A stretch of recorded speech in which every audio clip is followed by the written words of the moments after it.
Morning मित्रों, एक बार फिर मेरे YouTube चैनल पर आपका बहुत बहुत स्वागत है। और जैसा कि आप जानते हैं, हमने भारत सरकार की सरकारी योजनाएं शुरू करी है। उसी क्रम में मैं आपको नई योजनाएं पढ़ाने वाला हूं। अब तक हम बीमा योजनाएं, पेंशन योजनाएं और अदर योजनाएं जो डेवलपमेंट योजनाएं हैं वो पढ़ी है। उस क्रम में मैं आपको और भी स्कीम्स बताना चाहता हूं जो कि बहुत बड़े स्तर पर चल रही है और एग्जाम्स के पॉइंट ऑफ व्यू से हमारे एग्जाम के लिए बहुत ज़्यादा जरूरी है। और मैं उम्मीद करता हूं कि आप लगातार रूप से मेरे चैनल को जो व्यू कर रहे होंगे, इसे शेयर कर रहे होंगे, सब्सक्राइब कर रहे होंगे और लाइक कर रहे होंगे। अगर नहीं कर रहे हैं तो प्लीज़ करें। इससे क्या होगा कि कई लोग जो हैं जिन्हें जानकारी नहीं है कि हमारी क्लास रेगुलरली YouTube पर चल रही है, वो लोग भी हमसे जुड़ पाएंगे और जुड़ेंगे तो हमारे लिए बेनिफिशियल रहेगा, उनके लिए बेनिफिशियल रहेगा और जितने व्यूज बढ़ेंगे उतना मुझे प्रोत्साहन मिलेगा। आज मैं स्टार्ट करने वाला हूं स्वच्छ भारत अभियान। स्वच्छ भारत अभियान एक बहुत ही बड़े स्तर पर चलाया गया अभियान है और बहुत ज्यादा महत्वपूर्ण है। देखिए, स्वच्छ भारत अभियान, इस अभियान की शुरुआत हुई थी 2 अक्टूबर 2014 और शुरुआत करने वाले कौन है? प्रधानमंत्री मोदी जी। उन्होंने कहा था, भाई और बहनों, हमारी सरकार ने एक ऐसी योजना शुरू करी है जिसमें प्रत्येक घर में शौचालय का निर्माण हो जाएगा और इस शौचालय के निर्माण से भारत देश खुले से शौच मुक्त बनेगा। जब तक प्रत्येक घर में शौचालय का निर्माण नहीं होगा, हमारा देश पूर्णतः स्वच्छ नहीं होगा। इसके लिए आवश्यक है कि इस योजना को जनता के योगदान से हम पूरा करें। देखिए, शुरुआत के बाद मैं बताना चाहूंगा आपको कि योजना के प्रमुख बिंदु क्या है।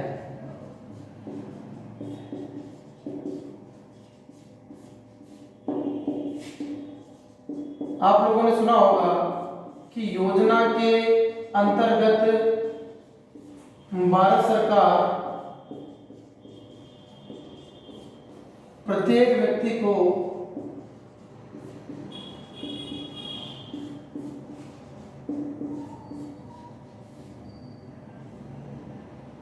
शौचालय निर्माण के लिए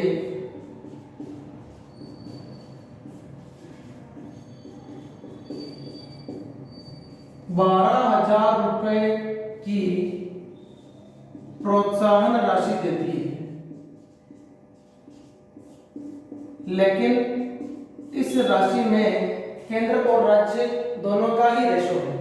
कितना कितना रेशो है वो बताता हूं मैं आपको। इसमें केंद्र और राज्य का रेशो है, ऑप्शंस आपके सामने होंगे, 75, 25, 85, 15, 70, 30 या 60, 40। बताइए आंसर। और इसमें आंसर है 75, 25। इसका मतलब यह होगा कि इस 12,000 रुपए में से 9,000 दे रहा है केंद्र सरकार और 3,000 दे रहा है राज्य सरकार। इसका मतलब 12,000 का 75% केंद्र सरकार और 12,000 का 25% राज्य सरकार। ये एग्जाम के पॉइंट ऑफ व्यू से इंपॉर्टेंट चीज है। इस योजना का उद्देश्य क्या है? उद्देश्य नोट करिए आप। प्रत्येक घर में शौचालय का निर्माण,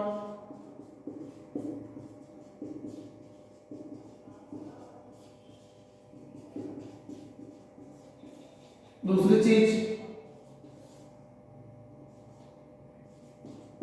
संपूर्ण देश को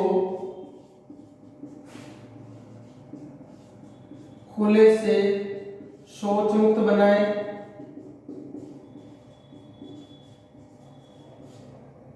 तीसरी चीज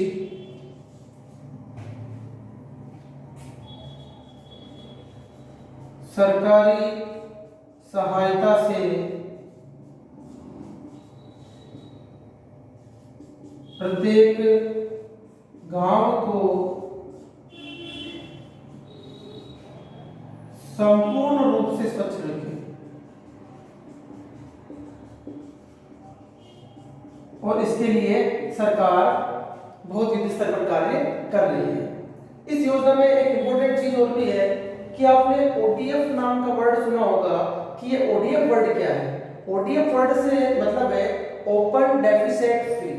ओपन डेफिसिट फ्री का मतलब होता है खुले से शौच मुक्त। अब ये ओडीएफ क्या है मैं आपको क्लियर कर देता हूँ। ओडीएफ के क्वेश्चन एग्जाम में क्या पूछ सकते हैं आपसे वो अभी मैं आपको बता देता हूँ।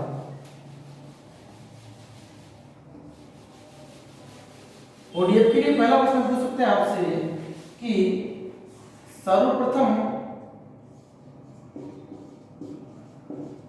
खुले से शौच मुक्त राज्य। तो इसमें 3 राज्यों के नाम महत्वपूर्ण हैं, तीनों के नाम मैं नोट कर देता हूं आपको। पहला राज्य है इसके अंदर सिक्किम, भारत का सबसे कम जनसंख्या वाला राज्य। दूसरा हिमाचल प्रदेश, और जबकि तीसरा राज्य है असम को असोम कह रहे हैं आजकल। Number 1 Sikkim, number 2 Himachal Pradesh, number 3 Assam. Sikkim की राजधानी गंगटोक, हिमाचल शिमला और असम की राजधानी है दिसपुर। ये बात करी हमने। इसमें एक चीज और पूछ सकते हैं कि राजस्थान में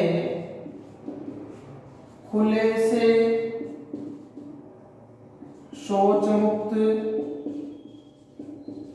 जिसे कह रहे हैं हम ओडीएफ 3 जिले। उन ओडीएफ जिलों में पहला जिला है बीकानेर, दूसरा है अजमेर, बीकानेर, अजमेर और चूरू। ओके, नंबर 1 बीकानेर, अजमेर, चूरू, इन्हें याद कर लें। ठीक है, क्या हमारा राजस्थान संपूर्ण रूप से ओडीएफ हो चुका है? तो मैं बताना चाहूंगा, डेट भी बताना चाहूंगा कि किस डेट को हुआ है, वो भी हम नोट कर लेते हैं कि संपूर्ण राजस्थान ओडीएफ कब हुआ? ओडीएफ हुआ था 17 अक्टूबर 2017 को। डेट दिमाग में सेट कर लिया, ठीक है।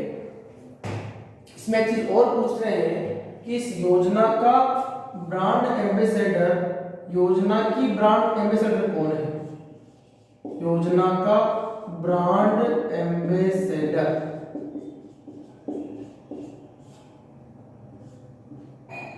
ठीक है, ये एम्बेसडर होते हैं फेमस सेलिब्रिटीज, फेमस व्यक्ति जिन्हें हर लोग जानते हैं, सब लोग जानते हैं। ये इसलिए बनाया जाता है कि ये इस योजना के प्रचारक प्रसारक होते हैं और इनकी वजह से ही जो है वो योजना को विस्तार रूप दिया जाता है। उनमें 2 नाम आएंगे आपके सामने। पहला है अनुष्का शर्मा जो फेमस अभिनेत्री है। नंबर 2 पर है वरुण धवन। ये ध्यान रखिए, स्वच्छ भारत अभियान में सुबह सुबह गाड़ी आती है, निकल के आप घर के बाहर स्वच्छ भारत का इरादा कर लिया हमने, ठीक है। वो जो है वो इसी योजना का अंश है। और अब मानकर चलिए इस योजना से काफी लाभ हुआ है, काफी लोग जागरूक हुए हैं, मोटिवेट हुए हैं। पहले लोग कचरा इधर उधर फेंक दिया करते हैं थे, अब डस्टबिन में करते हैं, डस्टबिन में रख के उसको आगे आने वाले कल पर छोड़ते हैं, वेट करते हैं गाड़ी आएगी इस पर डालेंगे। इससे जो है हमारा भारत देश काफी स्वच्छ हुआ है, ठीक है। एक क्वेश्चन इसमें मैं बताना चाहूंगा मैं आपको मित्रों कि हर साल शहरों की लिस्ट बनाई जाती है, लिस्ट में पूछा जाता है कि इस वर्ष देश के सबसे अच्छे या स्वच्छ शहर कौन कौन से थे। तो मैं आपको 3 शहरों के नाम बताना चाहूंगा जो बार बार स्वच्छता की श्रेणी में टॉप कर रहे हैं। देखिए टॉप 3 स्वच्छ शहर कहाँ के? इंडिया के। और एमपी का एक शहर है, ये लगातार रूप से नंबर 1 बन रहा है। पहले काफी गंदगी हुआ करती थी, लेकिन चालान के डर से या यहाँ पर बहुत सारी अच्छी व्यवस्थाएं पुलिस और प्रशासन के सहयोग से, जनता के सहयोग से काफी अच्छा शहर हो गया है। और वो है Indore, famous city Indore, mini Mumbai कहते हैं इसको। नंबर 2 पर भोपाल, किसी टाइम में बहुत गंदा हुआ करता था, आज नंबर 2 टॉप शहरों में है। देखिए नंबर 3 पे है मैसूर, मैसूर कर्नाटक के अंदर, ये देखिए, ठीक है, इसे आप नोट कर लें। स्वच्छ भारत अभियान के बाद मैं अगली योजना बनाना चाहूंगा।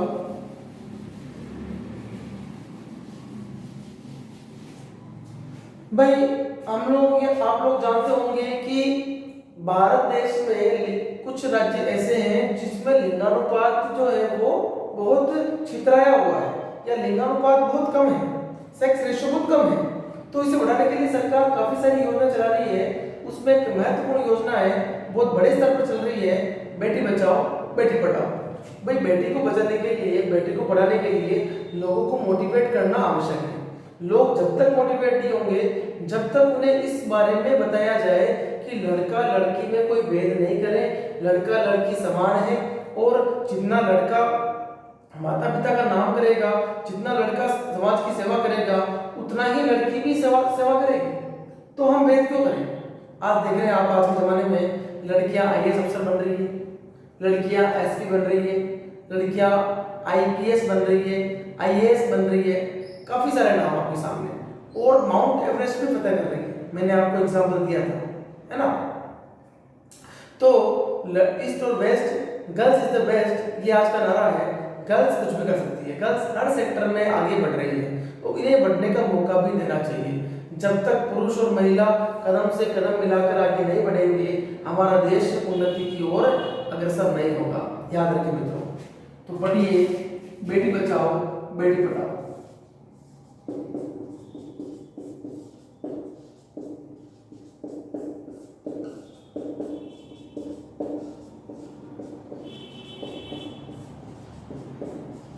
सबसे प्रथम क्वेश्चन क्या आता है कि योजना की शुरुआत कब हुई थी? शुरुआत याद रखेंगे कि हमने जनवरी महीने में 22 बेटियों को बचाया और 22 को पढ़ाया। लेकिन यहाँ पर 22 जनवरी 2015, आप गौर कर रहे होंगे 2015 के बारे में कि 2015 में कितनी सारी योजनाएं शुरू हुई है, और योजना ये 2015 में बहुत इंपॉर्टेंट तरीके से शुरू हुई थी, और आज ये बहुत बड़े लेवल पर चल रही है, और इस योजना से काफी लाभ हुआ है। कई जिलों में लिंगानुपात जो है वो पुरुषों के मुकाबले 100 तक बढ़ गया है। जहां 857 हुआ करता था, वहां 957 है। तो योजना जो है, योजना का उद्देश्य बहुत हद तक पूरा हो चुका है। आगे देखिए, शुरुआत हुई, अब उद्देश्य लिखेंगे। पहला उद्देश्य, लोगों को लड़का व लड़की में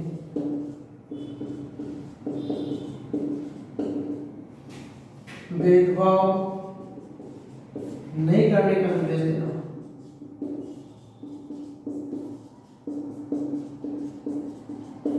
दूसरी चीज, लड़कियों या कन्याओं के जन्म को प्रोत्साहन।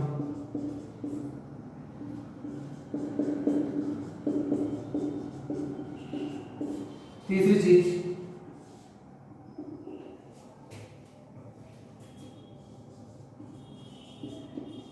कन्याओं को प्रत्येक क्षेत्र में आगे बढ़ने का अवसर देना।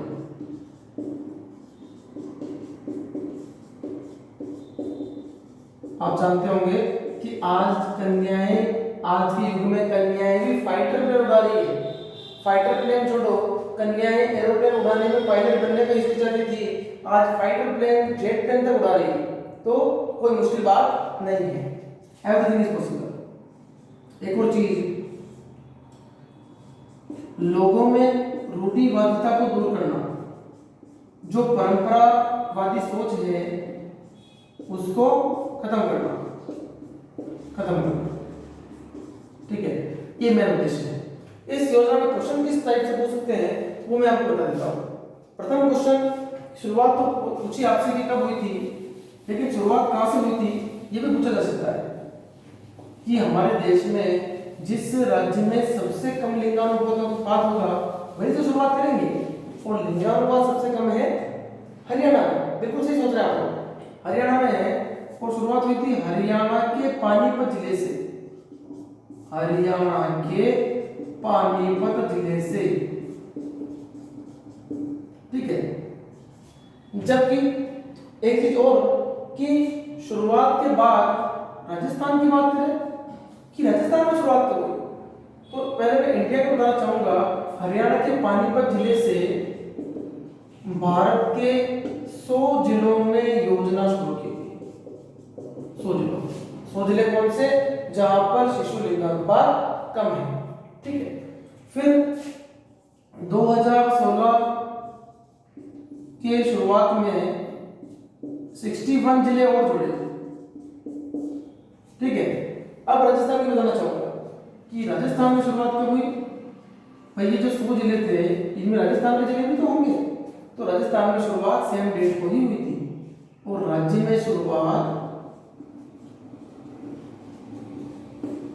इसी डेट 22 जनवरी 2015 को श्री गंगानगर जिले से हुई थी, और शुरुआत करने स्वयं मोदी जी ने वीडियो कॉन्फ्रेंसिंग के माध्यम से फीता काटा था। एक प्रश्न और कि गंगानगर जिले के साथ और जिले कितने थे, उन जिलों की संख्या है 9, कुल मिलाकर है 10। पहला है गंगानगर, 9 अन्य जिले हैं, उनके नाम भी याद कर लेते हैं। कुल 10 जिलों में शुरुआत की थी, 10 जिलों में शुरुआत, उनके नाम बहुत इजी तरीके से अभी हम याद कर लेंगे। देखिए, सबसे पहले जयपुर संभाग, इसमें जिलों की संख्या कितनी है, 5। उसके बाद भरतपुर संभाग, इसमें जिलों की संख्या कितनी है, 4। 5 और 4 9, 9 और गंगानगर 10। 5 जिले कौन कौन से हैं ये देख लेते हैं। जयपुर, दौसा, सीकर, अलवर और झुंझुनू। जयपुर, दौसा, सीकर, अलवर, झुंझुनू। जबकि भरतपुर संभाग जिले कौन कौन से हैं, यहाँ पर पूर्व पर ले लेते हैं। भरतपुर, धौलपुर, सवाई माधोपुर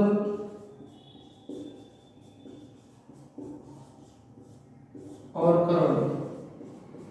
कौन सी रोली, करौली।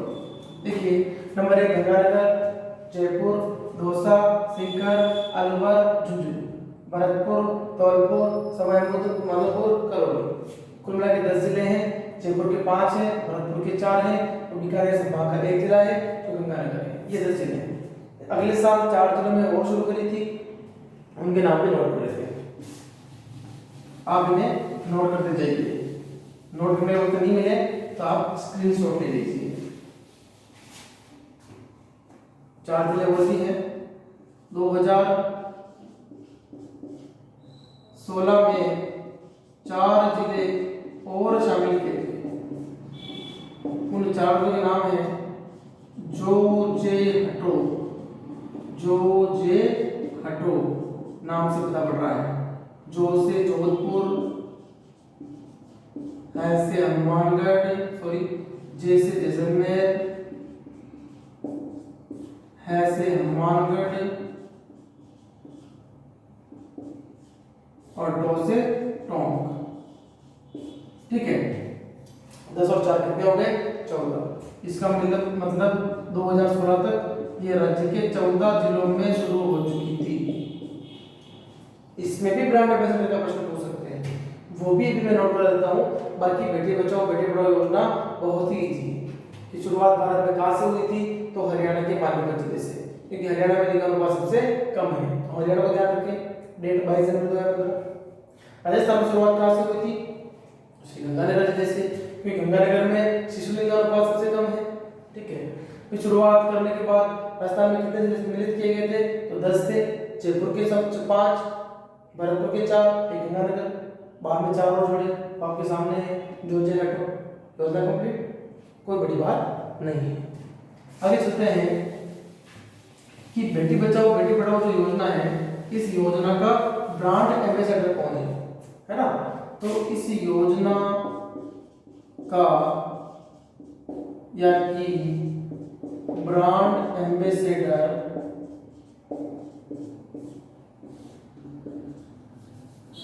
केंद्र सरकार ने बना रखा है माधुरी दीक्षित को।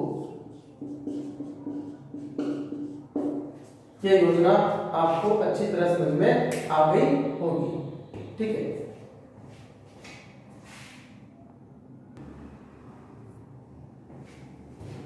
अगली योजना आपके सामने है, वो योजना है सुकन्या समृद्धि योजना। सुकन्या समृद्धि योजना।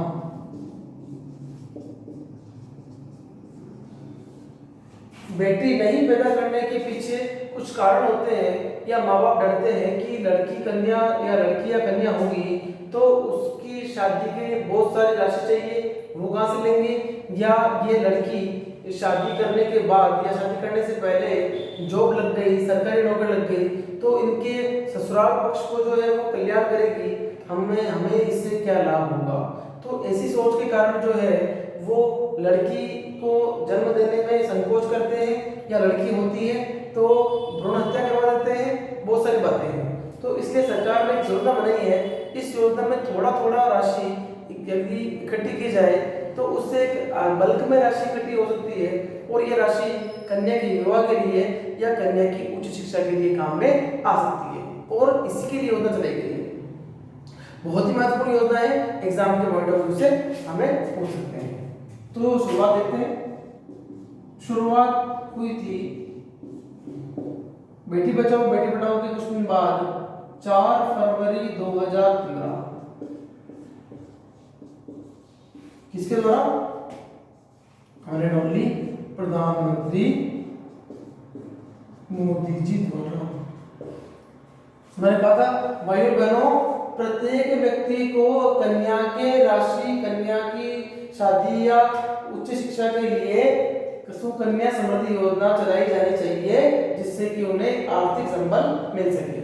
योजना के मुख्य बिंदु देखेंगे हम लोग कि योजना के मुख्य बिंदु क्या है। पहला बिंदु है कि वही कन्या खाता खुलवा सकती है या उसी कन्या का खाता खोल सकते हैं जिसमें कन्या की आयु 0 से 10 वर्ष के बीच है। दूसरी चीज, पैसा कब तक जमा कराना है? कन्या के नाम पे राशि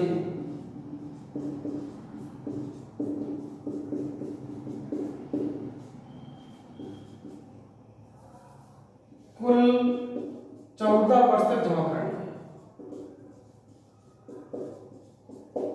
ठीक है, कि जैसे कि मान लो 0 वर्ष की लड़की है तो 14 साल तक जमा कराएगी, 10 साल की लड़की है तो 14 और जोड़ दो आप इसमें, 14 और 10 24 तक जमा कराना है, 6 साल की कन्या है तो 20 वर्ष की होने तक जमा कराना है। वो चीज राशि जमा कितनी करानी है?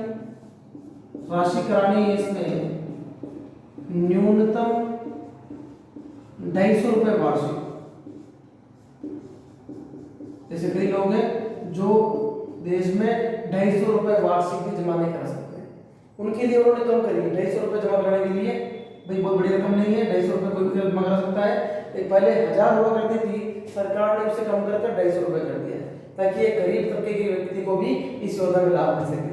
ठीक है, और 250 से लेकर अधिकतम 1.5 लाख तक जमा कराया जा सकता है, अधिकतम 1.5 लाख। ओके, ये बात होगी राशि की। अब इस पर ब्याज कितना मिलेगा इस पर? जब योजना शुरू हुई थी तो स्टार्टिंग में इसमें ब्याज था 8.3%, काफी अच्छा ब्याज होता है। ओके, नेक्स्ट चीज देखो कि एक परिवार की अधिकतम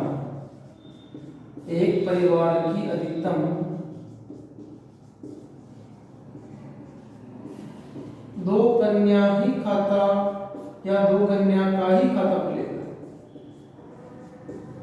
है ना। अगर ज्यादा कन्या होगी सबका खाता खोल दिया जाएगा तो सरकारी योजना फेल हो जाएगी, उन्हें जो लाभ जिन लोगों को मिलना चाहिए उन लोगों तक नहीं मिलेगा। ठीक है, ये चीज भी ध्यान रखिए। एक चीज और कि खाते में जमा कराई गई राशि अभिभावक नहीं निकाल पाएंगे, अभिभावकों को यह राशि नहीं मिलेगी, तो कौन निकाल पाएगा? राशि कन्या को ही मिलेगी।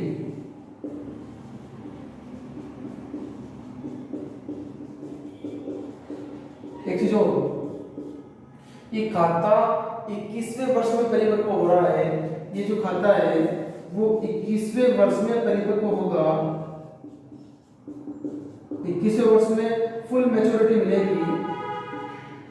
ठीक है, लेकिन बीच में ही आवश्यकता पड़ने पर कन्या की 18 वर्ष की उम्र में, कन्या की 18 वर्ष की उम्र में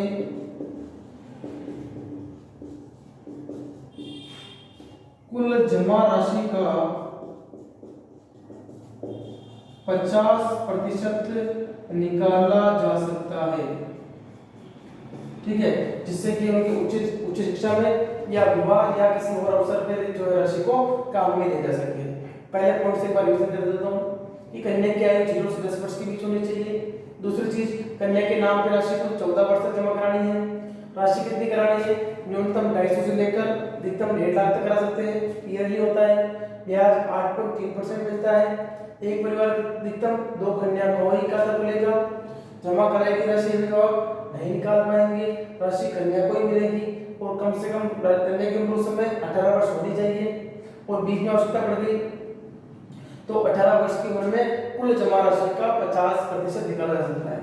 अगर इसे हम कैलकुलेशन करें तो जो कुल जमा राशि होगी उसका लगभग 4 गुना जो है वो खाते की परिपक्वता के समय मिल जाएगा। काफी महत्वपूर्ण योजना है, एग्जाम के अकॉर्डिंग भी और लोगों के आम जीवन के लिए भी। ठीक है, मैं उम्मीद कर रहा हूँ कि आपको योजनाएं अच्छी तरह समझ में आ रही होगी। यदि कोई भी चीज आपको पूछनी हो तो प्लीज आप मुझे कमेंट करें।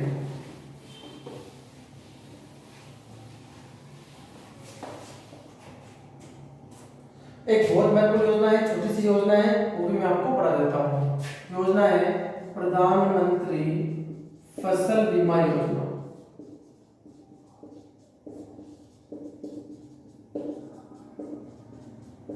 भाई हमारा बीमा होता है, हम वाहन का बीमा कराते हैं, है ना।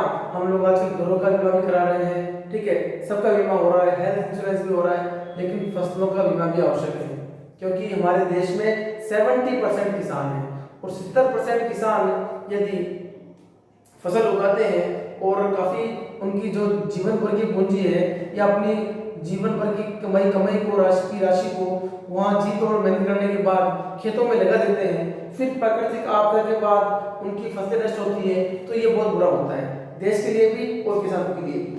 जब तक किसान जो है वो सफल नहीं होगा, देश किसी भी हालत में सफल नहीं हो सकता है। बॉर्डर पर जवान, खेतों में किसान बहुत आवश्यक है। ठीक है, तो इन किसानों के लिए सरकार ने फसल बीमा का प्रावधान किया गया है। इसमें सरकार बहुत ज्यादा मात्रा में सब्सिडी दे रही है। सब्सिडी लेके किसान जो है अपनी फसल को सिक्योर कर सकता है कि भाई कभी प्राकृतिक आपदा आ जाए, आंधी तूफान बाढ़ कुछ भी आ जाए, कोरोना ही आ जाए, उस केस में जो है उस केस में किसानों को फसलों का पूरा मुआवजा मिलेगा। वो कैसे, अभी दिखाता हूँ। ठीक है, शुरुआत इसकी हुई थी 18 फरवरी 2016। याद रखें, वो शुरुआत हुई थी एमपी के शेरपुर गांव से, एमपी के सीहोर जिले के शेरपुर गांव से।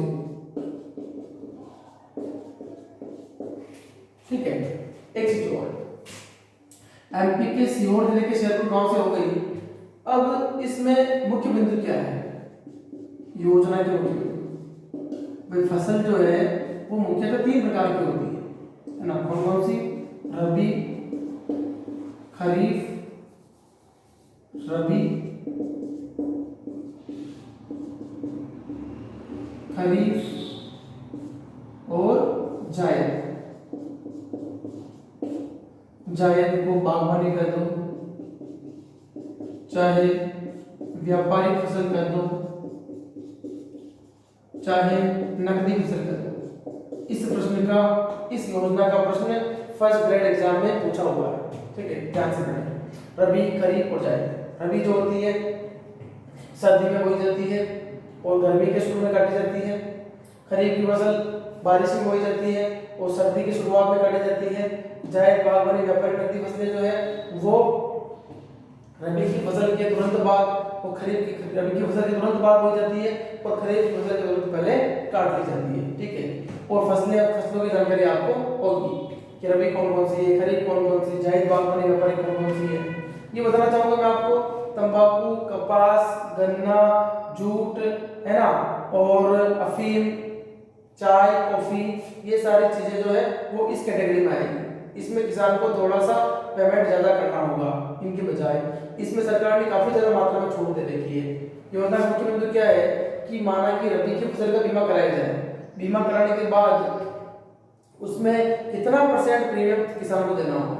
रबी की बात करते हैं, रबी में किसान को देना होता है 1.5%, 1.5% प्रीमियम। माना कि 100 रुपए प्रीमियम आती है, साल भर की किस्त 100 रुपए आती है, 100 रुपए का 1.5% ही किसान को देना है, बाकी 98.5% सरकार जमा करेगी, ठीक है। तो बहुत अच्छी योजना है। रबी का 1.5 हो गया। खरीफ में 2%, किसान को प्रीमियम राशि का 2% ही जमा कराना है, 98 सरकार करेगी। जायद बागवानी व्यापारिक में क्या है, इसमें 5% राशि जो है प्रीमियम की, प्रीमियम यानी किस्त की 5% राशि किसान को जमा करानी है, बाकी सरकार करेगी, ठीक है। प्राकृतिक आपदाएं, आंधी, तूफान या ओले गिरना, सूखा होना, है ना, या खेत में आग लग जाना, काफी सारी चीजें, कुछ भी प्राकृतिक आपदा होगी तो सरकार इन्हें पूरा मुआवजा देगी। जितने भी रुपए का बीमा होगा वो सारी राशि किसान के खाते में ट्रांसफर कर दी जाएगी। एक चीज और, यदि फसल काटने के बाद, नोट कर ले आप, फसल काटने के बाद भी खेतों में 15 दिन तक रखी जाती है, 15 दिन तक रखी जाती है और आंधी तूफान ओले कुछ भी हो जाता है, फसल नष्ट हो जाती है, तो भी सरकार इसमें पूरा मुआवजा देगी। तो आपको आज जो मैंने योजना पढ़ाई है वो समझ में आई होगी। मुझे इसमें कोई सजेशन या किसी भी प्रकार का जो है आपको कमी या प्रॉब्लम लगती है तो मुझे प्लीज कमेंट करें, उसको लाइक करें, शेयर करें और सब्सक्राइब करें। और उसमें जो है मुझे मोटिवेशन मिलेगा। जितने ज़्यादा व्यूज मिलेंगे, जितने ज़्यादा आप शेयर करेंगे, उतना ही मैं आगे की क्लासेस में अच्छा कर पाऊंगा। आपका मित्र संदीप, कल मिलते हैं। आज के लिए इतना ही। जय हिंद, जय भारत।